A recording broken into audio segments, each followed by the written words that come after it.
I won't bow down to no man.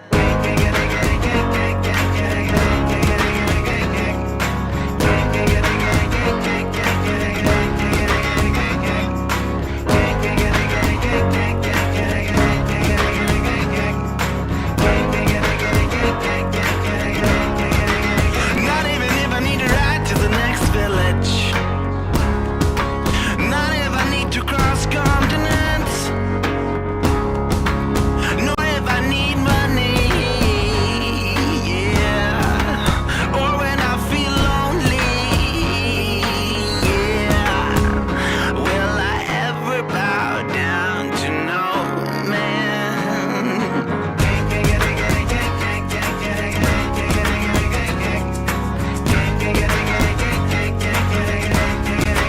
Not even if you have a car with a tank full of gas. Not even if you have a ship to cross the sea. Welcome in, everybody. There we go. Happy Monday night here on the Bleacher Brothers Sports Network. Robbie Lastella here with you alongside my co-host as usual, Christian Prosha and Drew Shula, who I still got to put on a graphic. I'm sorry, Drew, but we still love you here on the Bleacher Brothers Sports Network. I'm just lazy. So what's up, guys? How was your weekend? Weekend was pretty good, Rob. A lot of working. Don't know if you could see the beautiful goat behind me, but had the opportunity to shoot 2 Inter Miami games last weekend. Always a great time down with the boys. Great atmosphere. Love being able to doing it, even though I am not a soccer guy by any means. It's growing on me. I might be a little a football fan by the end of the season. Who knows? But kind of an L song choice. It's not what I requested. That song was from FIFA, I think. Yeah, that song was from 2K. I forgot. Oh, I think it might have been 2K13 maybe. But if you don't know that song, I'm sorry. But it hits nostalgia with some people. 2K13 had all of the lights too. Mm-hmm. That was a great one. But the weekend was – I didn't do much this weekend. But today, fortunate enough to go to a Yankee game. My bets absolutely smacked. Anthony Volpe plus 750 to hit a homer. That smacked. Yankees minus 1.5. Absolutely smacked. Let's just say your boy is it's a good day for your boy. So let's talk some ball. Let's get into it. Yeah, so before we get into the AAC Media Days, which is the theme of this show, I'm out here in Dallas in my hotel room here with my apostrophe marks. You know, they got the decor. But so we were talking last week a lot about FAU and the impact of the EACFB 25 game on the school. And then the game officially released on Friday. And I was curious. I was like, I wonder how, if anybody is actually searching up FAU right now. Like, are people actually trying to look at the roster, see who George Johnson III is? And sure enough, they were. FAU received their highest Google Trends rates in 90 days, most overall since the middle of football season. I believe it was in October to be exact, sometime when they had their last highest peak. But yeah, they over a 7-day period, obviously, their 2 highest peaks were right after 4 p.m. on Monday and right after midnight on Thursday, Friday, whatever you want to call it. And yeah, it went. FAU's marketing has done a lot to push the game, to push the players in the game, and not just make it a video game thing, but actually tie it into the school, which when we talked with Brian White at Media Day last week, that was an emphasis of his. Drew and Christian, I'm curious, did you guys think people would actually be playing with the Owls? I mean, George Johnson III was the number 2 search rate under FAU, and it was popular in places like Rhode Island, Kentucky, Ohio. Like, it wasn't just being searched. Obviously, Florida was the highest searched region, but Rhode Island, Georgia, and Kentucky were up there as well. So yeah, I definitely think that FAU is warranted to play with. On social media, a lot of people were putting who they wanted to use as their rebuild on Dynasty, on their Road to Glory. and a lot of it was mid-major oriented or atrociously bad P5. Like, I'm talking somehow schools that are even worse than FIU got mentioned. Like everybody and their mom is in Kennesaw State. Um, FIU would actually have a lot of more viewers if they had those Vice jerseys. I'll say it because that's the first thing I looked for. However, the ratings people did FIU so dirty. I'm not even gonna lie. None of their receivers can catch a ball. They did it right and realistic. Yeah, might be accurate, but the biggest inaccuracy about FIU is that they actually had fans in the stands, which is completely not true. And like everybody talks about our attendance, but like, oh my god, FIU looks like Triple what they get. Yeah, like probably in a season. But anyway, back to us because we're better. Yeah, it's warranted, it's deserved because we have a very up and coming program. We're in a primed location, we're in a good conference. And if we're talking video games, you get to see pretty palm trees, good uniforms, a solid squad because we're what, a 79 overall, 80.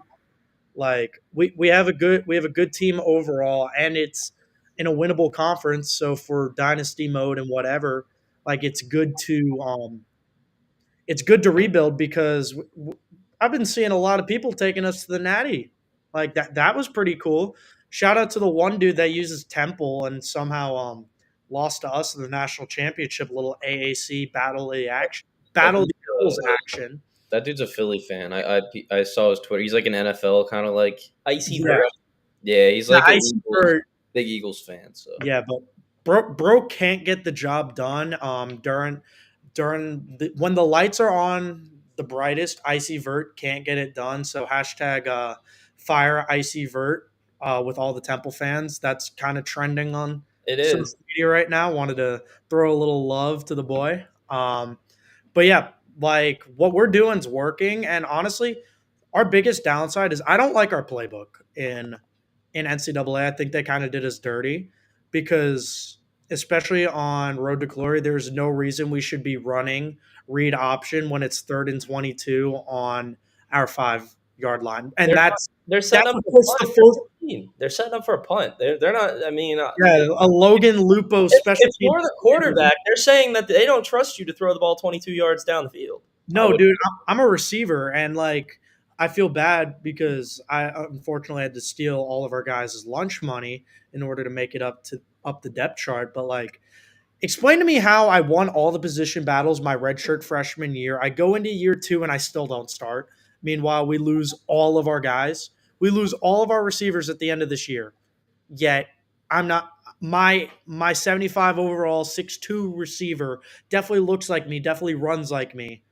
Just doesn't get touches until midway through non-conference play. Like week 4 by the time I'm getting on the field. I guess, Drew. I don't know. I kind of disagree with Christian. I kind of like the playbook. I mean, I'm saucing people up with it.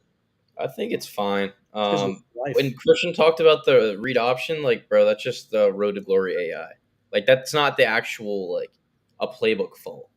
That's the play calling is always terrible in Road to Glory. But to Robbie's point about the numbers, I'm just glad they posted it. Obviously, it balloons with a Final Four run.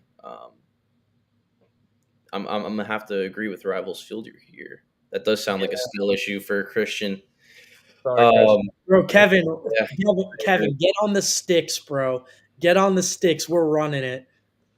Yeah, but dude, I'm just glad they posted it. The team because like I mean, whether obviously a Final Four balloons it, like it's just cool to see like the growth, the exponential growth. So I was telling Robbie beforehand. I think what really helps like the engagement numbers is since Instagram like added collaborations. Like for example, the Kodak post that got like I think over 1 million views compared to like 50,000 views. So it'll balloon numbers, but also that's good work by marketing. Getting that collabing with Kodak isn't no little deal. So it's good. Yeah, That's some South Florida stuff right there, baby. that helps a lot for sure. Playbook wise though, dude, Ole Miss's playbook is the truth. Shout out Tennessee's. shout out Lane Kiffin. I like using Oklahoma State's playbook too. Those are two playbooks. Ole Miss's O-line couldn't block for me. I went on an online game, and of course I'm playing some sweaty Bama kid It's because user issue, dude. You got to watch Brett Coleman's YouTube video on how to pass protect. dude, you run a play action pass, and by the time that the quarterbacks fake the handoff to the running back, I've already got 3 dudes breathing Yeah, down. if you see an engage 8 blitz coming your way, maybe play action is not the call. When Yeah. everybody's sending the house on me, and I work best out of play action because, especially with Ole Miss, I like to use the fact that Jackson Dart's athletic. Like that didn't work. Well, think about it this way: if they're sending the house, they're going to either shut down your run, like the play. Like Yes. I think Well, we need to get you some YouTube videos. I think you need some offensive. Ben Kurt can be your best friend. Bro, Legend. that man couldn't pan out in the league. What does he know? I don't know. He might be able to teach you how to read. He seems like a good dude to me. He's cool peoples. I'm just messing. But my favorite team outside FAU to use is Tennessee. I love Tennessee's playbook. I love being a little sweat online and blitzing James Pierce every play just because I'm a tool like that. Like no lineman is able to block James Pierce because I just complained about it. But now I'm going to say how I use it to my advantage is I just overuse the hell out of James Pierce, future number 1 pick in the draft. I don't know about that. And then with Tennessee running all those jets and play action is good with those too. But jets and screens with Squirrel White, you're not catching that dude. Like that dude's so fast in the game. I love using Tennessee. But the Chris Smoove, like back to like the engagement stuff, the Chris Smoove video did it was it was honestly massive for engagement because it got us the FAU stuff early, pretty much 2 days early. Got a lot of people talking about it because it was the first actual like Road to Glory gameplay by anyone. Like Bordeaux didn't have a Road to Glory out.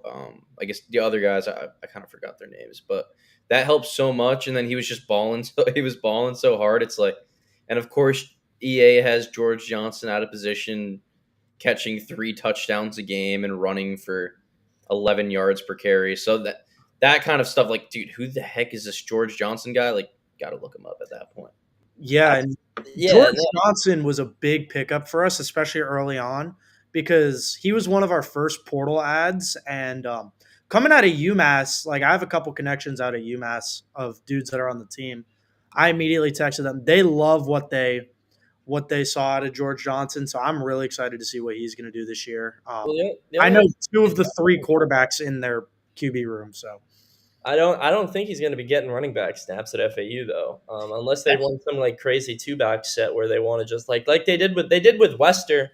They did that sometimes last year. They sent him out of the backfield, but that to me, based off the spring game, that type of set would be done with Omari or possibly Milan. Yeah. Yeah, Milan's so fast, like in real life, but also in the game. Like, Milan's my favorite receiver to use. Him and Zeke Moore because I have 200 yards and 3 touchdowns with Zeke Moore every game. Like that dude's gonna end up winning like a bunch of trophies, and he'll probably transfer to Iowa because that's where all the good tight ends go. It's FAU athletics' fault though. They shouldn't have had don't have George Johnson at running back. Like if you're gonna complain, like I don't know if you're gonna complain. They just created a bunch of George Johnson fans that are like 10 years they're either 10 years old or 45 rebuilding FAU. I was thinking about it. It's like, dude, the guys on the team because like they're watching it. We know they are. They were watching those videos. I wonder if like George Johnson is like the talk of the team right now. Yeah, like because of those. Like that, maybe I don't know. And like I think like the biggest L for that is like CJ Campbell doesn't get touches in anybody's gameplay because it either goes to George or it goes to Zoo. And CJ Campbell, who could very easily be our running back 1, if you look on like Dynasty and stuff, he's like the top prospect of who's possibly going to be hitting the portal and stuff at the end of the season. Yeah. I don't know. But I think with that, I think it's just kind of funny because he was the second search under like when I googled like the trends for FAU, George Johnson was right underneath it. So interesting stuff for sure. It's funny. It's funny. I wonder if they just got George Johnson a bunch of fans, so I think that's a pretty good thing. Bro's NIL is skyrocketing right now. I hope so, at least. Like, listen, George Johnson, if you're watching, or somebody from the team who's probably watching, maybe Dez. First off, Dez, you still have yet to play me. Secondly, George, I will gladly take any NIL photo shoot pictures you need. I'm your guy. Hit me up.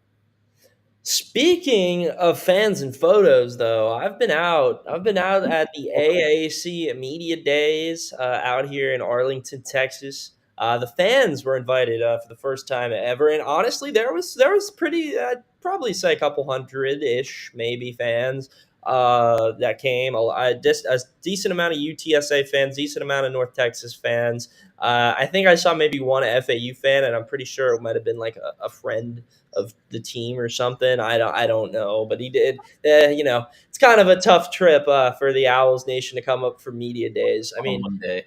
yeah, like it's not honestly like for the fans who could just come drive over here. Yeah, it's cool. You got open access to all the players and coaches in the conference. They got like the game, you can play it. They got like you can do a vert test. Christian, I wish you were here. We could do a vert test. I had no one to record me, so I wasn't doing it. Just When I was at the NFL Combine, same thing. They had that, and you can test these numbers tomorrow. I had a 36 with Jordans with jeans on. Beat that. Also, take into account, Robbie, you're about an inch and a half. No, you didn't. Dude. Yes, I did, bro. I swear. I have the video somewhere. I'll find it. I get one on my mama per week. Is like that's like the most explosive like wide receivers. You act like I'm not sneaky athletic, bro. Hold on. I'm literally just an athletic demon. I'm like that. I guess. I don't know about a 36, man. It's like Xavier legit. Wait, no, dude, we're the exact same, including the southern accent. So you have the same vertical as you said 36 and a half. Mm-hmm. Johnny Wilson. Let's go. Luke McCaffrey. That seems right. That seems right. Honky. That seems right. Nate Wiggins. Nope. Yeah, around that area. But no, you probably had 25 and a half. Nah, dude, you're just selling me short. Oh. Yeah, me, Lad McConkey, and Luke McCaffrey. Yeah, like I'll give you a. Here. So you definitely don't have more than Sam Hartman, who was at 28 and a half. I'll give you 26. How about that? You don't think I'm more athletic than Sam Hartman? You're way more athletic. Thank you. And my hair is better. Now that we have Christian's 36 numbers debated, also at the AAC Media Days, as I mentioned, was the EACFB 25 video game, which honestly, it was probably the most popular hit. I mean, they had Navy guys playing the game, running, with other teams besides Navy. So it was interesting seeing them actually, throw. It was their dream that they don't have to play in the triple. They got to throw them. But then I saw them playing in the Navy offense. They were running it, man. Like the one guy was like, a read option, and I'm not too good with the read option. Like half the time I get stuffed by like a defensive lineman. So they know how to run it. I don't know. I forgot.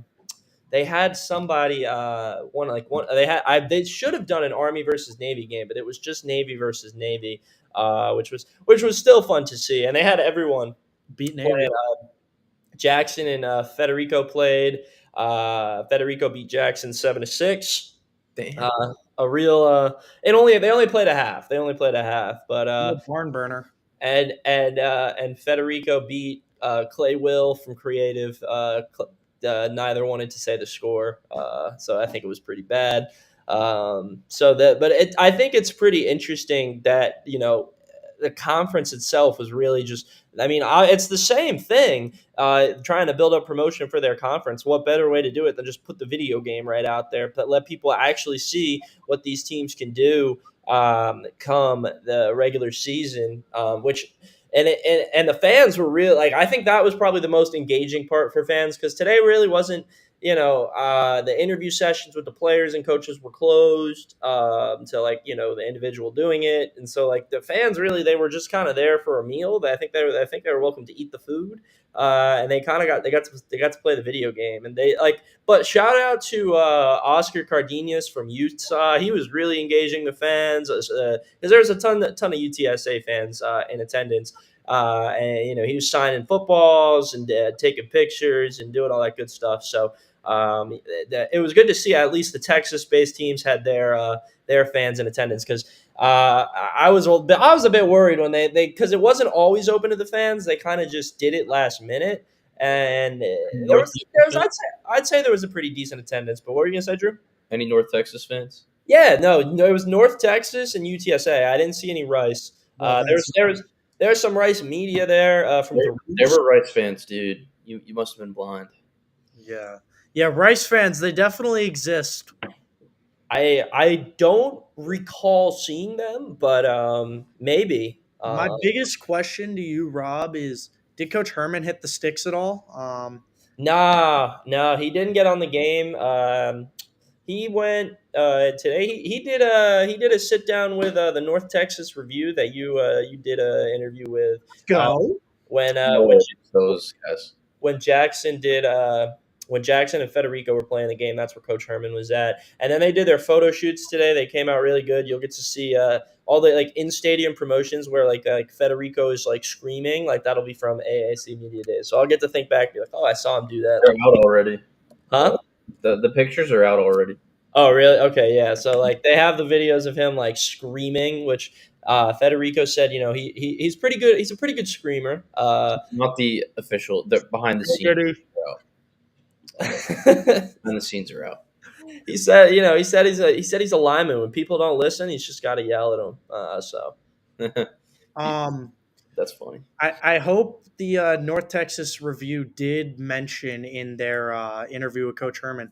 So your FAU football analyst Christian Proscia said that you guys were going to go 10-2 this year. Like I hope that somehow made it into the conversation. Like, can you talk about the high hopes that the entire student media has for your program this year? And then Herman's like, "We're gonna what now?" I don't know, but Want to know, man? Want to know and horns down. yeah. Did you guys see the Texas? I thought I saw on Twitter like some Texas fans or some USF fans like engaging Texas content with that. I thought that was hilarious. Yeah, because That's funny. Texas had a win from their media or from their kickoff media day and a loss because SEC said that Tennessee is going to end up being the real UT, which I completely agree with. That's wrong. And they will not get in trouble if you hit a horns down. So they really just stacked L's this weekend. That is 2 L's. Because first of all, Tennessee is UTK. I stand on that. No, what? Tennessee is UTK. Texas is UT Austin. Yeah, that's final. It's like you can't call South Carolina USC. There's a reason that doesn't happen. Yeah, I just call them South Carolina. Yeah, But nothing's better than the whole Ollie Gordon press conference from Big 12 Media Day with the coach. Oh, that was great. I was a fan of that. Oh yeah, I was. I think everyone was honest. I think Coach Gundy made the best decision possible. Coach Golesh, did you also have multiple DUIs during your life? Now that I don't know, but that's not what he said. If you listen, he's talking about making bad decisions. He didn't specifically say drinking and driving. You gotta read. You gotta drive and drink. Oh no, you gotta read between the coach speak though. But hey, we'll finish up here on the game topic and dive more into the teams on the AAC Media Day. But I got a quote here from Jared. Whoa, I was going to bring up a quote, but from Chandler Martin, but okay, there we go. I do have a quote from Chandler Martin for you guys on how the game is bringing fans into Memphis, kind of the same way we talked about with FAU. It was from a Memphis standpoint as well. Kind of promotes the school as a whole because kids can go, and Memphis is one of the best G5 teams in the game, so people like to play with the G5 team. So how do you think that can kind of help Memphis build their fan base a little bit? It definitely gives us more exposure. Yeah. Like the players and having people all around the world playing with us and just giving us exposure. And I've had people reach out, DM me on Instagram, like, you called me a pig. And it's just cool to see how the video game can bring everybody together. Just, it's a great experience, to be able to be in a video game. 100%. And so you hear about the people DMing these players over the video game. I think that's a slippery slope to madness. That can go one of two ways. Just hope everything's going good in that person's dynasty, because if not, you might get some DMs that not so friendly. So just interesting to hear that was Jeremiah Martin from Memphis, who Chandler Martin, who very interesting story. 2-star prospect, comes to Memphis now, making a name for himself. Back-to-back 90+ tackles a year. Phil Steele, all first team linebacker. Kind of like the Seth Hennigan of the defense a little bit from Memphis. But I guess we'll just start with Memphis, because that's one of the teams I spoke with today. I spoke with Memphis. I spoke with ECU. I spoke with USF today. Still tomorrow, expected to have a sit down with Alex Golesh. Today, though, I spoke with Byron Brown. But with Memphis, I spoke with Chandler Martin and Seth Hennigan. Seth is, in my opinion, a dying breed of quarterback. You hear about quarterbacks hitting the portal like left and right nowadays, especially when you have the level of success, consistent success. I mean, Seth's been starting since his freshman year at Memphis, and he hasn't had a down year. I mean, he's had a little bit of struggles here and there, but every year has been positive. TD to interception rate, yards have increased every year, completion percentage increased every year, and so you figure after your third big year of constant increasing in stats, you're gonna be like, all right, yeah, my last year I got to go P5. Now it's time for me to show what I can do. But no, he bets down on himself, and that's what I really think is interesting. I don't know, Christian Drew, do you guys think that Seth Hennigan should have entered the portal? No. I think what you're doing is the right way of going about it. Obviously, everybody has a different path and trajectory that you'll be on. Whether it's you're going to be a day one hero, you're going to be a red shirt, you're going to hit the portal, whatever it may be. Every action you take is for the betterment of you. I hope every action that you have works out in your favor. I hope you hear your name called by Roger Goodell, and I hope you have the opportunity to play at the next level. But that is a completely stand-up move by him, and that is a move that I do believe will pan a lot of success, because now you've got a fan base rallying behind you. You've got a coaching staff rallying behind you. You've got a team. You've got control of a locker room. And Quinyon Mitchell did the same thing when he was at Toledo. Especially when NIL came out, he had the opportunity to go and hit the portal and hit a P5, leaving the Maction, but he decided to stay. Came back for his senior year and was the only G5 player taken in the first round, and really was the only G5 player taken in the first round and a half, honestly. There wasn't really a lot of G5 in the first 2 rounds. So what I love that, just being able to go and put on and represent. And is Hennigan a Memphis kid, or is he He is from Denton, Texas, which is home not a Memphis kid. That is North Texas region right there. Ooh. I was gonna say, because I'm not really too familiar with his background, but he's a household name for all the right reasons. It doesn't matter if you grew up and you lived in those households, or it's you just put on for the city. So whatever, good on you, bro. Yep. I agree. I respect the hell out of it. Ultimately, at first when you said a dying breed, I was confused, and then I realized there's nobody that really stays at a Group of 5 school for 3 years at the quarterback position, and that's what they end up having their college legacy be. FAU quarterbacks coming in, Jordan Magwood. You could be the next one if you're watching, but real talk.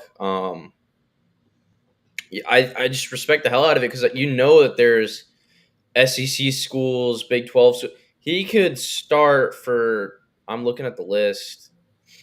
1, 2, 3, 4. I think 6 SEC schools he could start for. I think he's better than Brock Vandegrift in Kentucky, Lenore Sellers in South Carolina, Taylon Green from Arkansas, Peyton Thorne from Auburn. I think easily he's better than him. Diego Pavia of Vanderbilt and Blake Shippen of Mississippi State. And I don't even think he's that much worse than Jackson Dart. I mean, Jackson Dart, the games he played were brutal, but he wasn't awesome last year. I think, that's where I draw the line. But that's pretty damn impressive to be playing in the AAC at quarterback, and you're able to start. And so essentially, honestly, the AAC does a pretty good job at that because Michael Pratt is the last one to do that. Yeah. He went later than I expected. He went later than a lot of people expected. So maybe when Christian said he'll get rewarded for it, at first I agreed. We'll see. I respect it because I think it shows loyalty and buying into culture and coaching, which I think coaches love. But I don't know. He went later than I expected. But Well, yeah. That's what he talked about, really. We'll hear from Seth Hennigan right here. It's staying at a school. It's not just him. It takes a community. I mean, if he was the only one staying, he would have transferred out. It's the same. You mentioned Michael Pratt. He did the same exact thing. People stayed around him. Not a lot of people left Tulane. But this is what quarterback Seth Hennigan said today with us about staying with Memphis. Stay with Memphis and believing you guys can do something this season. Yeah, I was just telling someone earlier, a lot of our people stayed in the program. Coach Silverfield's back, Coach Cramsey, our offensive coordinator, he had Power 5 offers to at different schools. Rob Taylor, one of our receivers, Demir Blankenseed, myself, Anthony Lamphere, our tight end. They all had, opportunities to go other places and play football, but they decided to stay. I feel like that's just a testament to our program and Coach Silverfield and what we have going on at Memphis. So I'm really happy that we're able to keep our guys and keep our team together.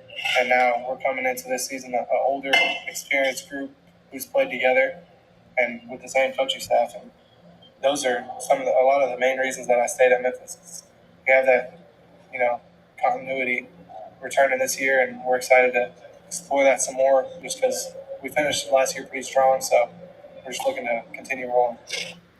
So getting everyone like that to stay is incredible. I mean, you heard him; he basically named the entire starting power players on offense. Skill position players on offense, and they all had offers to go elsewhere, which I think is outstanding that they decided to stay. And that makes Memphis pretty dangerous to me. To hear it, to see, obviously you look at their schedule and you see their season from last year and you're like, oh yeah, Memphis is what Memphis is. But to hear these guys be dialed in the way they are, it makes it pretty scary heading into next season. I don't know necessarily who in the AAC is going to be able to step up and stop them. It's gonna have to be. It's not going to be easy. The Owls are going to have to, that they don't play them in the regular season, their second year in a row. So it'll have to be in the AAC championship game if FAU is going to take down Memphis. Absolutely, that would be an absolutely sick game. But Memphis is an interesting market to me. It's normally a basketball community between the Grizzlies and since Derrick Rose and back then the Memphis success is obviously before Derrick Rose, but just that's my recent success with Memphis basketball, and obviously now the Penny Hardaway era, and so they're embracing their past and all that stuff. So basketball is usually what Memphis is about, but having football at Memphis become good could be that's what gets them to a P5 because there's no there's no competition in town. The closest competition is the Titans in Nashville, which is I think 3 hours plus away. So they could dominate a market with no football, and they could be like a championship contender in that market, which makes them very dangerous. I mean, think about it. Is there any other teams with that level of success in a market with no pro sports? Louisville. That's the only one I could think of.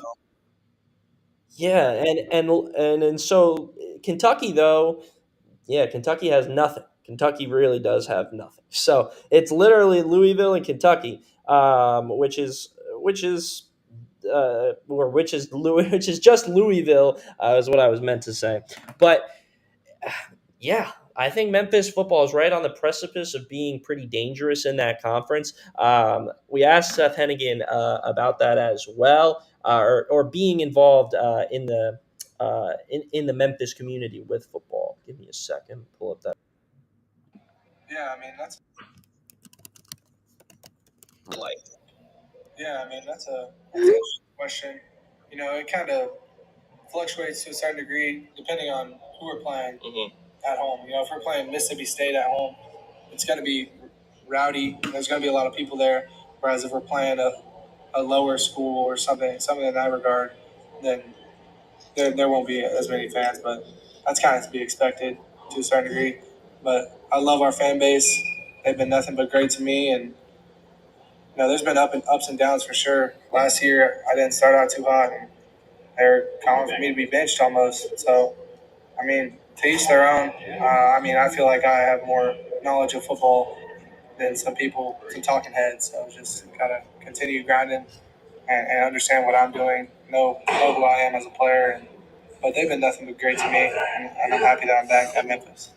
And that was a loaded response. I will say that was an absolutely loaded response with a lot to unpack there, because all I asked him was, let me. I want to rewind and hear exactly what I asked him to get that answer. Here for 4 years, and I want to get your sense. What is the Memphis community kind of like for football? I've seen how crazy it goes in person for basketball. I haven't been able to experience the games in person, but do you feel like it's grown at all in your 4 years, or what's it like? So that was what I asked him, and I kind of wanted to just kind of hear about the fan base grow, but I appreciate him for kind of going in depth and hearing obviously you see on social media when a quarterback is struggling and the fan base is calling for him to be benched, but to hear about it from a quarterback, and he mentioned to me previously in the interview that he turns off his phone, and he says once in about 2 weeks his phone's off. So it's pretty interesting to me. Not only did he stay, he turned off the noise, didn't care that the fan base was calling for him to be benched, put that behind him, and led Memphis to a really good season last year. So that was a really interesting response to me. Seth, all I have to say, man, we'd never treat you like that over here. We'd never ask for you to be benched. When we had Kosi Perry, we'd have, after a week 1 blowout against Charlotte, we'd have Heisman talks for him. Trust me, Seth, we'll never treat you like that if the transfer portal ever is in the back of your mind. I'll say that. We thought Casey Thompson was going to win the Heisman after absolutely dunking on Monmouth. Also, Seth Hennigan, certified ball knower. He knows ball more than most of the old heads on Twitter. Certified. That's pretty much what he said. He was like, I feel like I know football more than most people. I know. I feel like I know more than them. That's fun. That's so also, to circle back to your point, a couple more communities that like dominate a sports, like collegiate sports, more than pro would be Tuscaloosa and Auburn for Bama and Auburn, Ole Miss, and in my opinion, Georgia, because I'd rather be a Georgia football fan than a Falcons fan. What's the theme with all these? SEC. Schools down south. Football. Schools down south. And middle of nowhere. And Florida State as well. You can't. That doesn't happen in New York, Pennsylvania. I mean, the professional sports are bigger up there. College is a bigger thing down here. That's the difference. We just care about our education down here in the South, brother. The South cares a lot more about their college athletics. I don't think that'll ever change. No, but before we close out on Memphis here, I wanted to include a quote while we're still on the fan base a little bit. Because I asked Seth, I wanted to ask him. There was a time when the Memphis fan base was changing all of their pictures to either it was either David Jones or Seth Hennigan, and this was his response. Oh yeah, I think I did see that. It was first it was David something on the basketball team. Yeah. And he's in the G League now, but we were playing FAU, and like everyone wanted to like change all the Memphis social media fan base was changing their profile picture to his face, so I did it too, obviously. And so I just think it's funny. I mean, they're like he's dialed into the Twitter fan base, changing their pictures to David Jones, which I think was pretty interesting for sure. That was when we were they were playing us. Yeah, And they lost 901. God got us. Yeah, that was really cringy. I won't lie, but Yeah, I mean, we did the same thing with Dusty when we wanted him to stay, and then during the conference tournament, didn't we all change our profile pictures to like that one picture of Vlad I took? I can't recall that. It was a smaller version of it, but there was definitely a little bit of Vlad action on our social media. Yeah. Rightfully deserved. I miss Vlad, guys. Like, I really miss Vlad and Hank. Who doesn't, dude? I miss Hank the Tank so much. It's my little doodle. Yeah. we're supposed to be somehow we always get back to FAU. We're supposed to be talking about Seth Hennigan and Memphis football right now. How are we talking about Vlad and his poodle? Because Vlad beat Memphis. It is too. We're lucky. Our college is too interesting to not talk about. Yeah. You saw how much Florida Atlantic University, FAU, not FA, was trending on the interwebs to where like everybody's just talking about us. It's So a we have to keep massive talking. recruiting tool. I hate that we keep bringing it up, but Robbie, we talk And about we have it. good grass. Like the kid from we know kids from Ohio that go to FAU. Like they might only know Kent State and Bowling Green, and then they play the game and they see freaking FAU Stadium, They see a beach. the beautiful palm trees and everything, and they're like, "Oh crap! Like, oh wow! Like, I kind of want to go here now." Like, it's a huge recruiting tool. It helped. I'm out of state. It helped me learn about because I was a big like college football guy, video game. I love that NCAA 14 game. And then when we got really good with Lane, I was like, yeah, like I like this team a lot. Now it's a big recruiting tool. Athletics was the recruiting tool for me. We got to start winning some football games. It definitely is a huge recruiting tool because, like you said, like if I'm some poor child that's literally living in the middle of the Midwest, and for 9 months out of the year it's gray and sleety and it's just ugly for 9 years, and then I go on a video game or I watch TV and I see a school that's literally 1.8 miles from a beach. You see palm trees. Oh my God, a tree with leaves. Haven't seen one of those in ages. Women in bikinis. What's that? Like if I'm like from the Midwest, like I'm moving here in a heartbeat, and especially because Boca is one of the best places to live. Sure, it's a retirement community. It means it's upkept. Like it's like every week we talk about how great of a place FAU is and how awesome it is to live here, and every time we talk about it, it's true because there's no better place like South Florida. It doesn't matter what we're talking about. South Florida is better than the rest of the world. I ain't got nothing. I don't got anything to argue with you. But I got to keep us on track here. We skipped our break tonight. We're just blowing through our hour time slide here. I want to close it out on Memphis before we kick it over to our my USF content. But this was Seth Hennigan on what separates Memphis from the other G5 programs. I mean, I'll just say what separates our program apart is just discipline, being all in with every single thing we do. That's kind of our mantra, and just doing things the right way. We're doing our community service with Coach Schofield, and and whoever it may be, we're doing NIL the right way. Just making sure everyone's working and doing what they need to do in order to receive that compensation or whatever it may be. Picking up trash, doing the little things every single day, whether it's the locker room or just walking down the street in the city of Memphis. So, he talks about the community service aspect of it, but he also does mention the NIL as well, which is a big part into what makes Memphis a potential G5 powerhouse in the CFB. So, a lot brewing in Memphis for this upcoming season.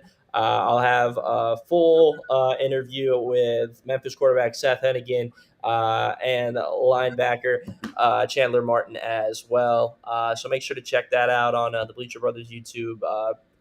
Probably up by, I'd say, end of day tomorrow, alongside the content that we get tomorrow at the podium. But switching over to our in-state foe, USF, a very up-and-coming program in their own right. A lot going on in Tampa last season. First year of the Alex Golish era, first year of the Byron Brown era. And they were able to, string together 6 wins. They had to win the last game of the season to gain bowl eligibility. They did that. So, and now they're back. Year 2, they made some additions. They got some pieces in there. And Byron Brown's back leading this offense. But the schedule's a little difficult this year, which acknowledged. And so I'm not sure what USF is going to end up finishing this season, but I do see a possibility for them to be very successful. Christian Drew, any baseline thoughts on USF while I pull up some quotes here from Byron Brown?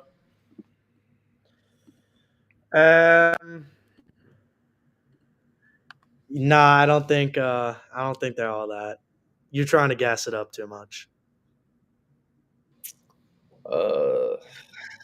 Christian, you made your opinion. For like 2 seconds, I gotta pull up this quote here. Guys, Yeah, you thought I was going on a yap session. You thought I was going on the yap session, but you're just trying to gas it up.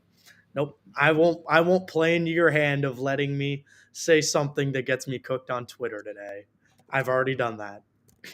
My opinion, and I've said this a few times, is their win total might be the same, and they might be a better football team. It just schedules everything in college football, because unfortunately, you will be the underdog in the Alabama, the Miami, the Tulane, the Memphis, The FAU. maybe the FA. Yeah, it's very possible the FA. At least 4. If FAU is rolling, like we definitely think they can be, and USF is not really, because they're coming off of that stretch is so brutal. Hosting, they get to host it, but dude, Miami, that they'll be really good. Tulane on the road, Memphis, UAB beat them by 20 last year, and then FAU on the road. And we beat them by a lot more than 20 last year. Yeah, it's a brutal stretch. The good thing is their last 3 games are Charlotte, Tulsa, and Rice. So even if they're like 3-6, they could get in 6-6. I'd probably say 7-5 is a pretty reasonable assumption. Yeah. But the 7-5 is not it's not a bad thing. Last year lighter schedule, they squeak in a bowl game. This year you might have to really fight for one. But that I was about to say, when you're playing a cupcake schedule last year that consisted of a terrible UConn team that got a lot better this year. It's not a trap game this year. They're actually really good. But a terrible UConn team, FAMU, Charlotte, and a bunch of the other bottom feeders of college football, like your 6 wins really didn't impress me. Fair enough. That's Christian's take, but I want to hear from Byron Brown on his reflection on last season, first year of his starting era, first year of the Golish era, and his thoughts on the offseason heading into next year. Truly a blessing to be able to help lead the team, but it wasn't just me; it was the whole team buying in: offense, defense, special teams, coaches. So I mean, we're really just looking forward to this upcoming year. Last year we did all right, but we know we can do much better, and we're really just looking forward to this upcoming year and taking it one game at a time. Yeah. And so, they're going to have to take it one game at a time. I mean, this schedule this year is definitely not easy. I mean, Miami, early on in the year, they're going to be coming for them. Christian, I don't believe you were on here when we were discussing this the other night. I actually have USF beating Miami. Bro, get out of here. Get out of here. There's no way you can legitimately say that, you UF fanboy. I think Miami, is going to be struggling a little bit in the early season. It's going to be taking. No. I think if UF beats Miami, which I think UF is all right. I think Miami's good, but playing in the swamp is brutal, and UF's gonna be really hyped for that one. If I think Miami loses that one, there's no chance that USF wins against a hungry Miami team where Mario Cristobal is fired if he loses that game. It's just such a. I mean, Miami's really good, like really good. Miami's winning the ACC. Miami's winning the ACC because who else is going to do it? Florida State. No. Miami's putting 20 plus up on Florida State. And giving up 42. No, they're winning by 20 plus. Like, sorry, based off of history, I don't trust DJ Ulongale to win you a damn game. I don't know. I mean, Byron. That's our next quote here from Byron Brown, talking about how much the offense has improved from last season heading into this year. It could be an early season surprise for Miami. I think that's where USF kind of comes out of nowhere. Has this offensive explosiveness against Miami, and then all of a sudden it's a shootout. Miami obviously could win that game, and if they beat UF. I think that then they'll beat USF as well. But if they don't, then could be a bit of a downfall. I kind of opposite of Drew's take a little bit. I think that if they win that first game against UF, it'll kind of send them going into a positive direction. So we'll see what happens with Miami. But keeping on with USF, this is what Byron Brown had to say about the offense heading into next season. What's this offense capable of this season? It's gelling nicely, and they came in ready to work. I mean, we haven't had no issues. They bought into the culture. They bought into the way we do things, and I mean, this offense is going to be very, very electric, I'd say, and we're ready to put that onto the field. Yeah, I mean, I've had to play against USF in the video game, and that no huddle offense is no joke. That's USF's advantage in football. Really, is they run that up tempo, turbo, no huddle style offense, and they run it effectively. And they, with Byron Brown now in his second year, he's more comfortable in terms of audibles and snap counts and everything that comes with having a year under your belt. So, I personally think USF is capable of a good season this year. It's just going to be a matter of putting it all together. And, we just heard from him. He believes the offense is gelling. And I think that's the most important thing really with any team is getting the offense to kind of gel. It's going to be the same thing with FAU this season. If Cam and company are gelling, or Tyreek and company are gelling, whoever is the starting quarterback, then the offense can do whatever they want. I mean, that's what it'll come down to. But if there's inconsistencies and whatnot, then maybe not. So, it's good to hear early on in the year that Byron Brown is happy with how the way the offense is gelling, and it'll be interesting to kind of see. I mean, USF, their fan base and the executives as well are trying to push that team to a P5 conference, and 6-6 in the AAC. Let's be honest, it's not going to cut it if you want to get to the P5 level. So they're going to probably have to this season. I had put them at 8-4, but if they were looking to move up sooner than later, they need like a 10-2 year with a really good bowl game and like back to back of that. And in football, I mean, and I just don't know necessarily if that is possible this season with the schedule that they have. I'm a doubter. Do you guys think that USF has the athletic success right now is obviously a bit of a No. question mark, but do they have the money and do they have they have the IPF, correct? Do they have the other things that like a P5 conference would want? They don't even have a stadium. They might have some money. I won't lie. They got a nice basketball arena that fills a lot of. I just don't see how it makes sense. Like, it just doesn't make sense. Like athletically, even with the money, like they've just never really been that good. Like basketball wise, they don't have history. Football wise, they've been good before. But like I just don't see how they like a scenario where they could be a really good ACC team. Like for example, I didn't respect the SMU ad because all they really have is money, but they have a really good football team. I actually think they have a really good chance of being ranked this year. I don't think they'll be like a auto bid, but maybe they'd be like a really big sleeper with. I really like their head coach Rhett Lashley, and I don't want to get off topic, but I feel like all three of us feel like Billy Napier is going to get fired, and I think he's a very easy target for. Yeah, it's possible, but SMU also has a lot of money, and I don't know if they're trying to lose their head coach right now. He's he's priority number one, keeping Lashley, but I just don't see a scenario where USF is like so them getting to the ACC. It'll help keep their good coaches because I think Golish is a good coach, and I think Amir Abdur-Rahim is a really good coach.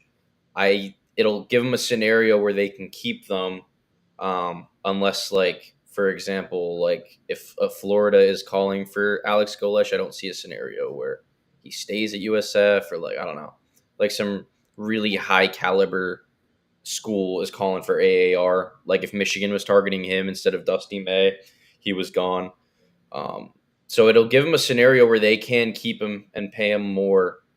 But I don't think like if this is their best, if Golish is their best, if AAR is their best football basketball, like it's not even that awesome right now. So athletically, I don't think it fits the bill for. Yeah, I completely agree. Having a 6-6 football season, once again beating up on a bunch of not good teams, capping it off with a blowout Boca Bowl, which is like the worst bowl game ever. Sorry, like that's like the last resort bowl game for everybody. That's literally just 6-6. Unless you're FAU, then it's FAU kind of has to go to it or something. But with that plus a basketball season that was overhyped, I'm going to be the one to say it. They were not a top 25 team in the country. They only got it because they beat us, and then they proceeded to like drop out of the AP poll, I believe, the next week.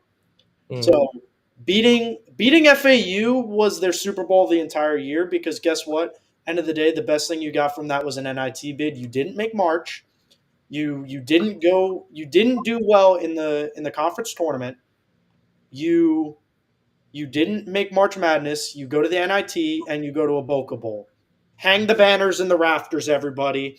ACC bound. Like I don't know what the delusion is. Obviously, it's a good starting point. So just as an optics level, yeah, you made postseason berths in 2 high-profile sports. I'll give you that. Congratulations, golf clubs. But now you got to put your money where your mouth is. And believe me, there's a lot of mouths on social media, and you have to produce. And that's the bottom line. Like 500, barely bowl eligible, fighting through the skin of your teeth, and not even making March Madness with the best coach in the conference, Dusty May solos, John Jacobs solos. But, like, no, it's just done. Mm-hmm. Yeah. So we are almost out of time here on the Bleacher Brothers Sports Network. I just want to get the last quote here for Byron Brown in on what USF needs to improve on most next season. Take a team and do what we've been doing, come to practice every single day, locked in, ready to work, process driven. Everybody have a elite process and be who they say they are. I mean, Coach Golish has instilled that since day one, and by buying in, we'll achieve all the things that we want to achieve. So it sounds like there's still some buying in that needs to be done with some people on the USF squad. At least that's what reading into that I kind of hear. But I will be publishing all of our interviews from today on the Bleacher Brothers YouTube account. We'll also be having some articles coming out here over the next couple of days. But guys, thank you so much for tuning into the Bleacher Brothers Sports Network tonight. My name is Robbie Lastella for Christian Proscia and Drew Shula. Have a good night. We'll see you again soon.